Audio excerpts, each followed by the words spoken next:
जय हिंद साथियों, welcome to self study classes with Sumit Jain YouTube channel में आप सभी का स्वागत है। दोस्तों, आज के इस वीडियो में हम बाल विकास में सीखने वाले हैं अधिगम के जो पठार होते हैं, सीखने में जो पठार होते हैं उनको पढ़ने वाले हैं। ठीक है, अधिगम में पठार बहुत कई बार पूछे जाते हैं, यहाँ से क्वेश्चन बनता ही है, तो सभी लोग वीडियो को लाइक जरूर करें। ठीक है, और दोस्तों आप हमें इंस्टाग्राम में भी फॉलो कर सकते हैं। इंस्टाग्राम में आप सर्च कर सकते हैं Sumit Jain self study classes. Facebook में भी फॉलो कर सकते हैं सुमित जैन। ठीक है, और टेलीग्राम ग्रुप में भी आपको जुड़ना है। टेलीग्राम ग्रुप में जुड़ने के लिए आपको सर्च करना है IAS स्टडी ट्रिक और चैनल को सब्सक्राइब करके बेल आइकन को जरूर दबाना है।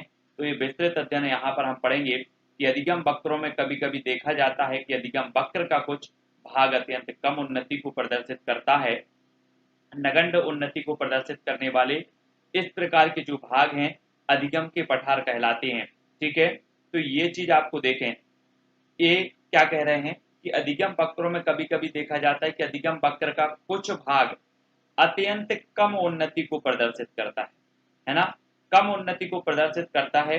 और यही जो नगण्य उन्नति होती है, कम उन्नति होती है, कम उन्नति को जो प्रदर्शित करने वाले होते हैं, इस प्रकार के भाग को कहा जाता है अधिगम के पठार।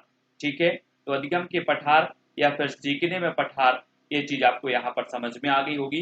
दूसरे शब्दों में, सीखने के दौरान जब कुछ प्रयासों के बाद अधिगम की मात्रा स्थिर हो जाती है, चाहे अभ्यास कितना भी बढ़ाया जाए, तो इसे ही क्या कहते हैं, सीखने में पठार कहते हैं। इसका चित्र इस प्रकार से है दोस्तों, आप देख रहे हैं अधिगम का पठार इस प्रकार से। ठीक है, ठीक है, तो इस चित्र के माध्यम से आप यहाँ से देख सकते हैं कि इस प्रकार से अधिगम या फिर सीख रहे हैं और यहाँ पर आप करके स्थिरता हो जाता है। ठीक है, इसी प्रकार से ये एस आकार का जो होता है ये पठार होता है। ठीक है, ये यहाँ पर आपको पठार और यहाँ पर फिर पठार, कि आप कितने भी अभ्यास कर रहे हैं लेकिन क्या है, स्थिर है। ठीक है, तो ये पठार है दोस्तों।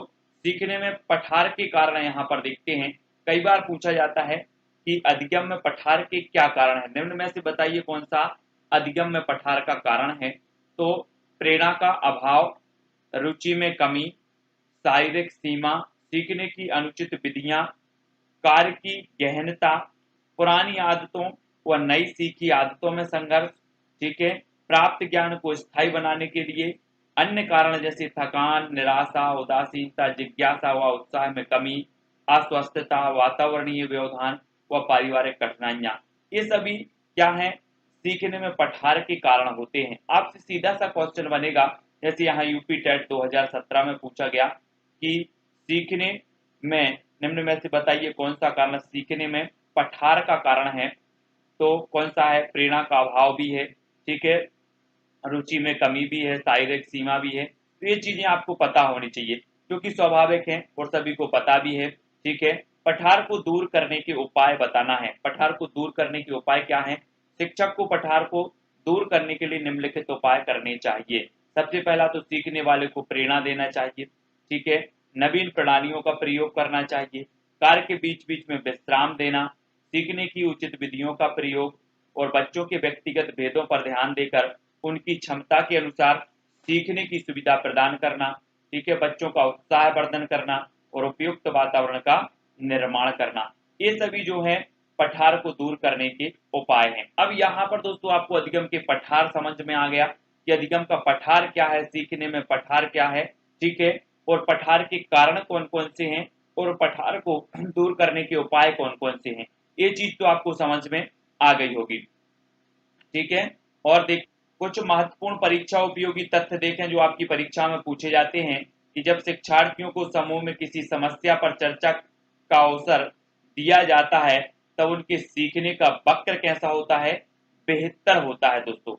जब समूह में सीखने का अवसर दिया जाता है, चर्चा का अवसर दिया जाता है, तब उनके सीखने का जो वक्र होता है वो कैसा होता है, बेहतर होता है। ठीक है, जब बच्चा कार्य करते हुए ऊबने लगता है तो यह इस बात का संकेत है कि कार्य यांत्रिक रूप से हो रहा है। ठीक है, अधिगम के पठार के कारण हैं तो प्रेरणा की सीमा भी है, शारीरिक सीमा भी है, ज्ञान की सीमा भी है, ये पठार के कारण है। सीखने की बाह्य अवधि जब सीखने की प्रक्रिया में कोई उन्नति नहीं होती तो कहलाती है, क्या कहलाती है? सीखने का पठार। ठीक है, कि हम सीख रहे हैं लेकिन कोई उन्नति नहीं हो रही है, तो ये क्या है? सीखने का पठार है। ये चीज आपको समझ में आ गई होगी।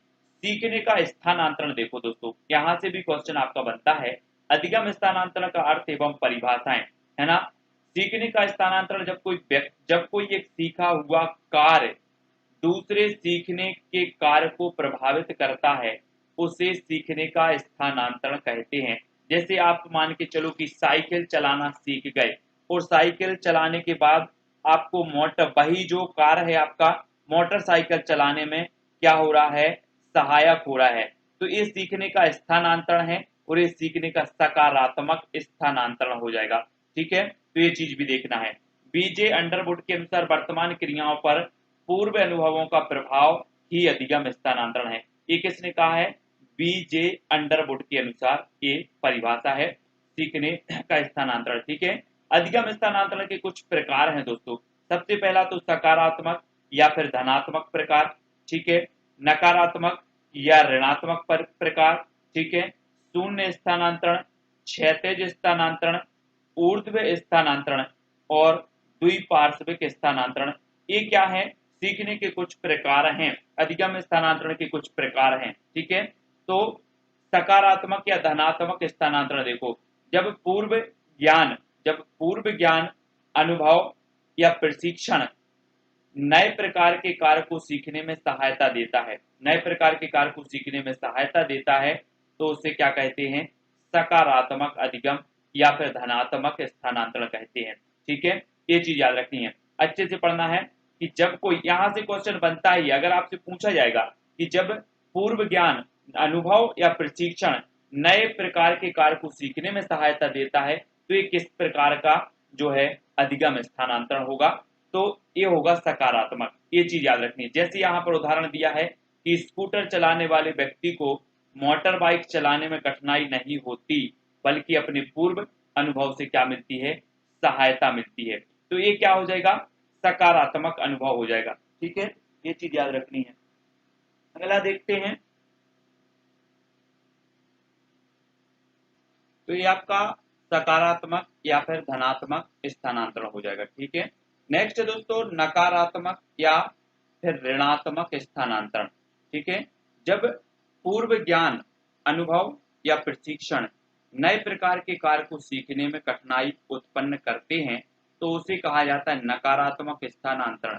ठीक है, उदाहरण जैसे साइकिल के मैकेनिक को स्कूटर ठीक करने में कठिनाई होती है। ठीक है, साइकिल के मैकेनिक को स्कूटर ठीक करने में कठिनाई होती है, तो ये क्या है? नकारात्मक या फिर ऋणात्मक स्थानांतरण कहलाएगा। ठीक है, प्रश्न क्रमांक जो अपना दूसरा है नकारात्मक। नेक्स्ट है शून्य स्थानांतरण। शून्य स्थानांतरण यानी कि जब किसी कार्य को करने की योग्यता अथवा ज्ञान का अन्य किसी कार्यों को करने की योग्यता पर कोई प्रभाव नहीं पड़ता है, तो उसे क्या कहते हैं? शून्य स्थानांतरण कहते हैं। ठीक है, और नेक्स्ट है क्षैतिज स्थानांतरण। जब किसी परिस्थिति में अर्जित ज्ञान अनुभव अथवा प्रशिक्षण का प्रयोग व्यक्ति समान परिस्थिति में करता है, तो उसे क्षैतिज स्थानांतरण कहते हैं।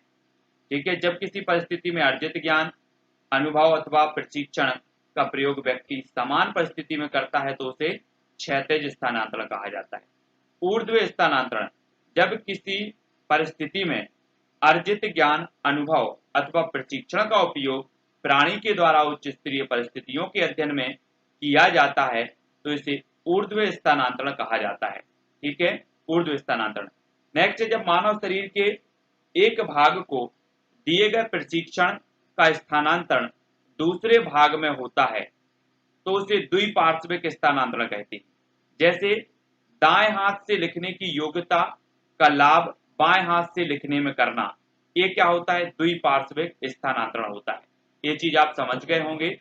कुछ चित्र के माध्यम से दिखा रहा है, जैसे टेनिस खेलना और बैडमिंटन खेलना, ये क्या है? धनात्मक स्थानांतरण हो जाएगा।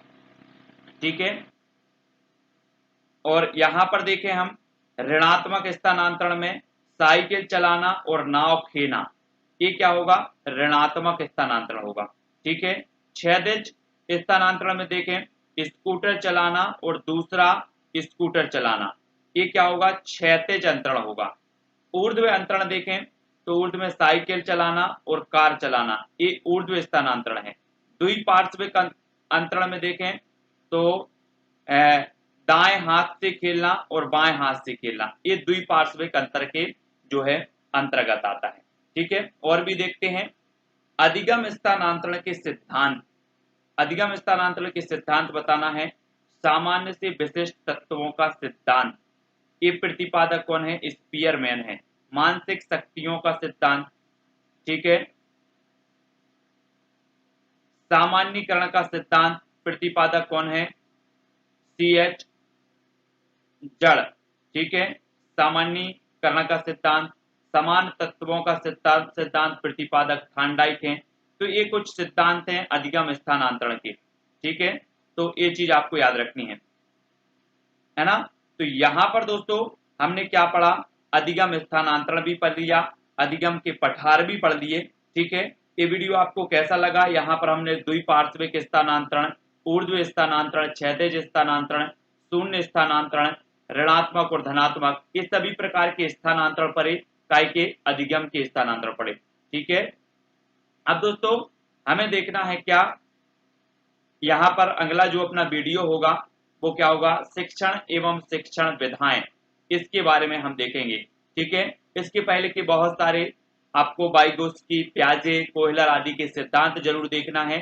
ठीक है, और वीडियो को लाइक जरूर कर लेना है। इस वीडियो में बहुत बढ़िया तरीके से हमने कुछ महत्वपूर्ण फैक्टों के बारे में पढ़ा है, अधिगम के पठार से लेकर के सीखने के पठार के कारण और उनके जो है उपाय भी पढ़े हैं। तो ये सारी की सारी चीजें पढ़ी हैं। वीडियो कैसा लगा कमेंट के माध्यम से जरूर बताएं, वीडियो को लाइक करें और वीडियो को शेयर भी अवश्य करना है। ठीक है, तो आज के वीडियो के लिए बस इतना ही। जय हिंद।